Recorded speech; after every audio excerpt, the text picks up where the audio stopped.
दोस्तों, कैसे हैं आप सब। आज की हमारी कहानी है सास के नियम।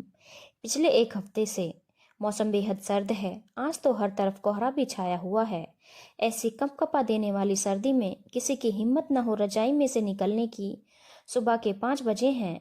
घर के सब लोग रजाई में दुब के पड़े हैं, जबकि बड़की बहू नहा धोकर रसोई में अकेली चौका बर्तन कर रही है।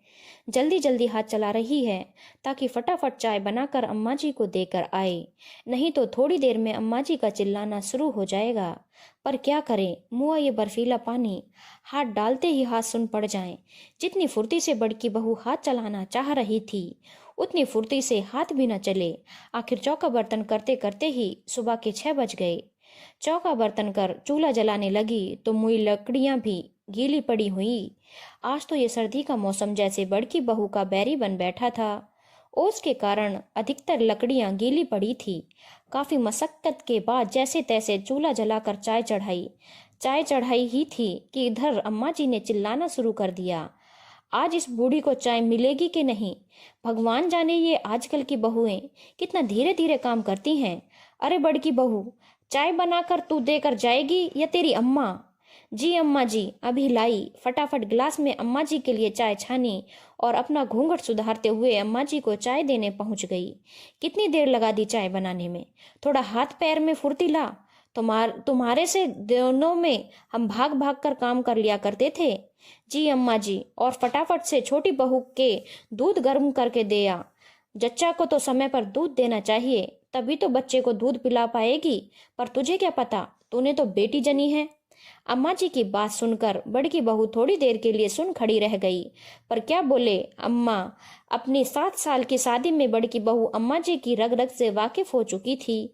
उसे पता था कि अम्मा जी को समझाना अपना माथा फोड़ने के बराबर है। और सुन, आज तो चौका बर्तन ढंग से किया है ना।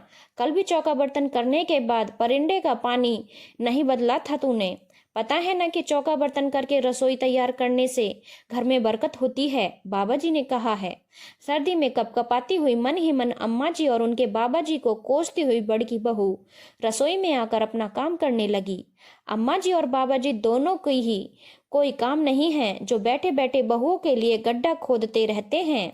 एक तो इतनी ठंड, ऊपर से चौका बर्तन का तमाशा अलग। सुबह उठकर पहले नहा धोकर चौका बर्तन करो, उसके बाद परिंदे का पानी बदलो और बाद में ही रसोई तैयार करो। अम्मा जी के अनुसार चौका बर्तन कर रसोई तैयार करने से घर में बरकत होती है। बिना चौका बर्तन के रसोई तैयार कर ले तो अम्मा जी हंगामा खड़ा कर दे, जबकि रात को बर्तन साफ करके ही रखे जाते हैं। उन धुले हुए बर्तनों को ही दोबारा धोना पड़ता। बड़की बहू फटाफट दूध गर्म कर छोटी बहू को दे आई। उसे दूध देकर पहले घर के और लोगों के लिए अदरक वाली चाय बनाई और फिर आटा गूंथ कर सब्जियां सुधारने लगी। अभी सब्जियां सुधार ही रही थी कि पड़ोस वाले रामदीन काका बड़की बहू के मायके से संदेश लेकर आए। बड़की बहू के माता जी की हालत बहुत ज्यादा खराब है, इसीलिए बेटी और दामाद को बुलाया है मिलने के लिए। सुनकर बड़की बहू रसोई में ही रोने लग गई, लेकिन अम्मा जी ने अपना ही राग अलापा। अरे सुबह सुबह कहाँ जाएंगे, थोड़ा दिन तो चढ़ने दो, उसके बाद राकेश और बड़की बहू दोनों उसके मायके के लिए निकल जाएंगे। अरे भौजाई, बहू के माताजी की हालत बहुत ही ज्यादा खराब है, डॉक्टर जवाब दे चुका है। अभी अभी घर पर फोन आया तो संदेश देने आया हूँ, लेकिन हमारे यहाँ पर तो फोन कर सकते थे ना।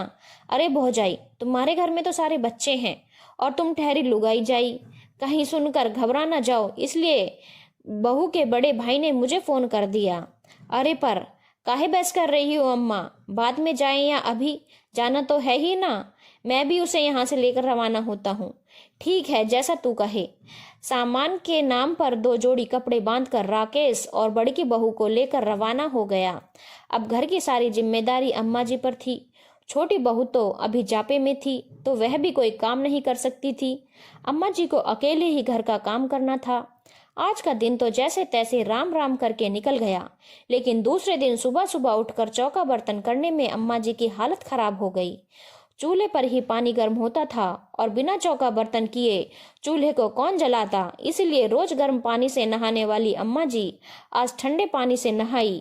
पहला जग ठंडे पानी का शरीर पर डालते ही चिल्ला उठी। जैसे तैसे नहा धोकर बाहर आई और चूल्हा चौका करने रसोई में घुस गई। सुबह 6 बजे तक चाय चाय चिल्लाने वाली अम्मा जी 9 बज गए, लेकिन चूल्हा तक न जला पाई। राजू छोटा बेटा रसोई में आकर बोला, अम्मा आज चाय तो नहीं दी, कम से कम नाश्ता ही दे दो।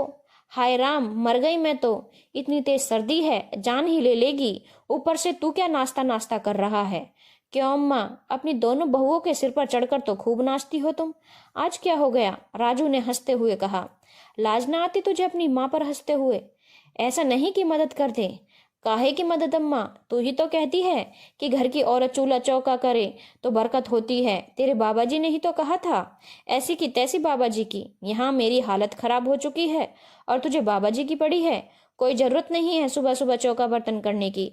आज कर लिया वही काफी है। अच्छा, खुद पर आई तो नियम बदल दिए। बहुएं काम करेंगी तो वापस नियम बन जाएगा। नहीं, आज के बाद सबके लिए नियम एक जैसा। दूसरे दिन अम्मा जी आराम से 6 बजे तक उठी और रसोई में सिर्फ झाड़ू पोछा किया और चूल्हा जला दिया। धन्यवाद दोस्तों। अगर आपको कहानी अच्छी लगी हो तो चैनल को लाइक, शेयर और सब्सक्राइब करना ना भूलें।